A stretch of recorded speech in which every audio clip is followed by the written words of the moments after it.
তাহলে এক্স কাজটা কি প্রথমে জানতে হবে, যে জিনিসটা কি, তাই না? ফার্স্ট জানতে হবে যে এক্স কাজটা কি। তো এটাকেই বলা হচ্ছে কনটেক্সট। আমি লিখলে ভালো হতো, যাই পেন আসলে লিখছি। এটাই হচ্ছে কনটেক্সট। আমাকে তাহলে বুঝতে হবে যে এক্স কাজের কনটেক্সটটা কি, মানে কাজটা কি। বেসিক্যালি কাজটার জন্য আমাদের মানে এক্সটার্নাল বা ইন্টারনাল কি কি ফ্যাক্টর আছে, কোন কাজটা করতে হবে, তার জন্য আমাদের কি ব্যবস্থাপনা, আমাদের আভ্যন্তরীণ কি ব্যবস্থাপনা আছে, এক্সটার্নাল কোনো কি ফ্যাক্টর থাকতে পারে, আমরা যে কাজটা করব তার this is called context. Context মানে আমাদের ক্ষেত্রে এই মুহূর্তে আমাদের কনটেক্সটটা কি না, কনটেক্সট অফ দ্য অর্গানাইজেশন। আমাদের অর্গানাইজেশন কি না, পঞ্চায়েত সমিতি এবং জেলা সরি গ্রাম পঞ্চায়েত। এই মুহূর্তে আমি জেলা পরিষদ থেকে বাদ দিয়ে রাখবো।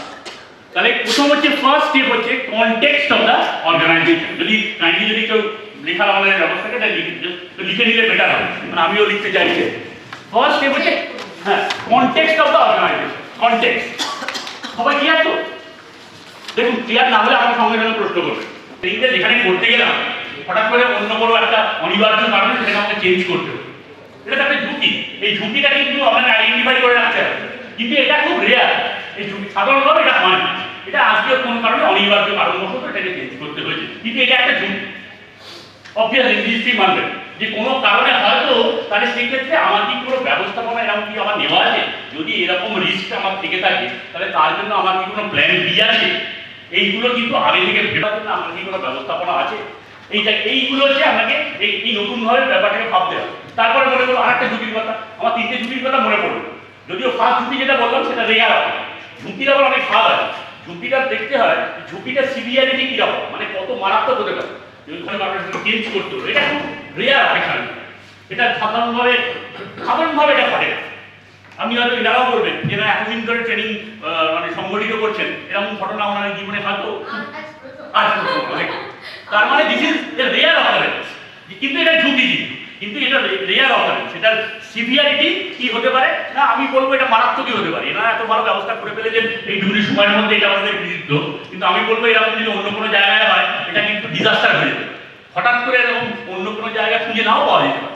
আপনি যদি মনে করেন পঞ্চায়েত সমিতি বা ব্লগে এরকম কোনো একটা অনুষ্ঠান করেছেন, হঠাৎ করে দেখা গেল অন্য কোনো কারণে ওই মিটিং হলটা মারাত্মকটা একটু মিডিয়াম নাকি এটার কোনো গুরুত্ব, এটা হলেও মানে কোনো আমাদের প্রতিক্রিয়া পেট কাটে।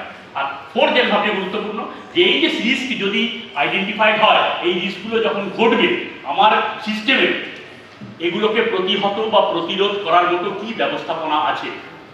এই চারটে জিনিস আপনাকে একদম আগে থেকে ভেবে নিয়ে ডকুমেন্টেশন করে রাখতে হবে। এটা হচ্ছে ফার্স্ট। আমি আপনাদের সেই জন্য প্রথমেই এটা বলতে চাই, this is called risk assessment register. এটা কোয়ালিটি ম্যানেজমেন্ট সিস্টেমটা যেটা আমি লেখার চেষ্টা করলাম, কিউএমএস, এটা সাতখানা প্রিন্সিপালের উপর দাঁড়িয়ে আছে। তার মধ্যে প্রথম এবং প্রধান যেটা একটু আগে বলেছি, একদম বাদিকে নিচেরটা, সিটিজেন সেন্ট্রিক ফোকাস। মানে নাগরিকই প্রথম। নাগরিকের মুখের দিকে থেকে, মানুষের মুখের দিকে থেকে, জনগণের মুখের দিকে তাকিয়ে যা কিছু করতে হবে। তিনি আসল, আমি যা কিছু করছি তাদের জন্যই করছি। এইটা ভেবে কিন্তু কাজ করতে উদ্দেশ্য। যদি ডেটা থাকে সেই ডেটাকে আপনি বিশ্লেষণ করতে পারেন এবং ডেটাটাকে বিশ্লেষণ করে আপনি যে কোনো ধরনের সিদ্ধান্ত গ্রহণ করতে পারেন। That is called evidence based decision making.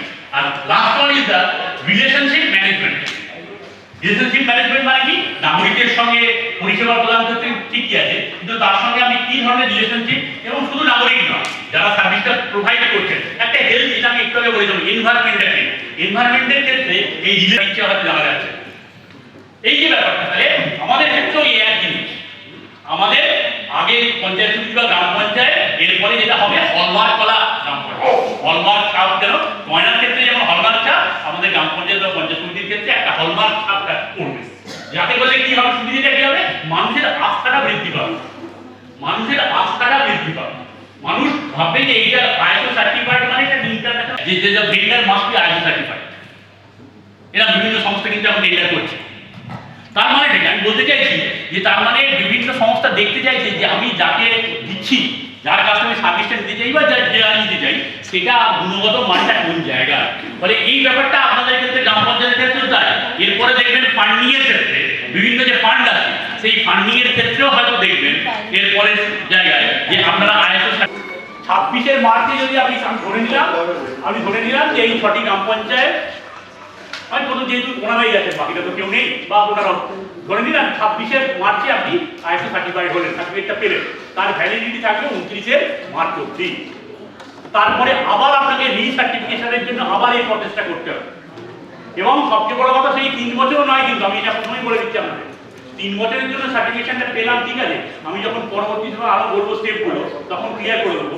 এরকম নয় যে 3 বছর একবার 26 মার্চে পেয়ে গেলাম, সবাই আমরা গ্রাম পঞ্চায়েত থেকে দেওয়া হয়, ইস্যু করা রেসিডেন্সিয়াল সার্টিফিকেট 2 নম্বরটা। 3 নম্বর হচ্ছে ইনকাম সার্টিফিকেট, ইনকাম সার্টিফিকেট। 4 নম্বর হচ্ছে approval of building plan approval. আর 5 নম্বর হচ্ছে গ্রাম পঞ্চায়েত ডেভেলপমেন্ট প্ল্যানটা বানানো এবং তার বাজেট তৈরি করা, মানে জিপিডিপি এন্ড ইটস বাজেট। 5টা হলো, তবে বুঝা গেল গ্রাম পঞ্চায়েতের 5টা: জন্ম মৃত্যু নিবন্ধীকরণ, birth and death registration, income certificate, residential certificate, building plan approval আর জিপিডি। 5টা হয়ে গেল। যে কোথায় যাব, কি কার কাছে কাকে জিজ্ঞেস করবো, কাজ কি শুরু হয়েছে কিনা, যেহেতু আমরা টাকা দিয়ে দিয়েছি, 1 লাখ টাকা আমরা দিয়ে দিয়েছি, 6টা গ্রাম পঞ্চায়েত 6টা ব্লক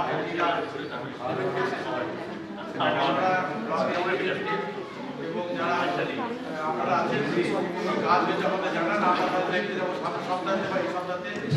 প্রধান তো গিয়েছিল, প্রধান যায়নি নাকি? কেউ যায়নি, আমাদের এসআইআর চলার জন্য প্রধান সাহেবের এসআইআর কি হলো? আমি বলতে পারছি কেউ যেতে পারলো না, আর টিএলসির সঙ্গে আইএসও, তাই তো বলেন? আপনাদের যে 6টা জিপি আছে, আপনাদের মানি হচ্ছে ওই আইএসও করতে হবে, এটাই তো কথা। হ্যাঁ বলুন, কি কিছু করেছেন? হ্যাঁ স্যার, টিএলসি নিয়ে স্যার এস্টিমেট প্রথমে তো এখান থেকে ভুল বলা হয়েছিল। না, ভুল বলা কিছু না, যেমন যেমন কাহিনীতে লিখে ভুল কিছু বলে না স্যার, আমাকে মানে দুটো জিনিসই দিতে হবে। পোর্টাল ইউআরএল আছে bis.gov.in, হ্যাঁ, বিআইএস লিখলেই চলে আসবে। আপনি গুগলে, আপনি মোবাইলে বলে বিআইএস লিখুন, সঙ্গে সঙ্গে চলে আসবে bis.gov.in। তার মধ্যে বাঁদিকে দেখবেন একটা আছে, বাঁদিকে দেখাই নাকি, দেখিয়ে দিই লাস্ট দেখিয়ে দিই।